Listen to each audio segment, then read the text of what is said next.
Hello दोस्तों, तो हम स्वागत करते हैं अपने यूट्यूब चैनल प्रजापति स्टूडियो में। तो आप देख रहे हैं प्रजापति स्टूडियो।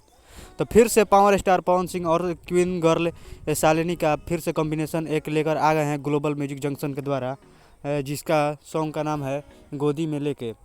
तो इसका टीजर रिलीज कर दिया गया है थोड़ा देर पहले ही।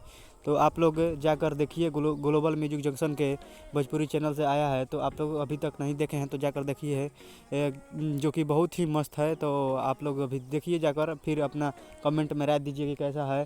और रिलीज का भी डेट कंफर्म नहीं किया गया है, लेकिन इसका टीजर, ऑफिशियल टीजर जारी कर दिया गया है। तो आप और इन लोगों का जोड़ी भी बहुत पसंद किया जा रहा है लोगों के द्वारा। तो अगर हमारे चैनल पर आप पहली बार आए हैं तो हमारे चैनल को सब्सक्राइब कर लें, ताकि भोजपुरी के सभी खबरें हम लेकर आते रहते हैं, जिससे आपको मालूम चलते रहेगा। और बेल आइकन को भी प्रेस कर दीजिएगा और कमेंट में अपना राय दीजिए कि हमारा वीडियो कैसा आपको लग रहा है। और अच्छा लग रहा है तो हमारे वीडियो को शेयर कीजिए और सब्सक्राइब कीजिए प्लीज़। धन्यवाद।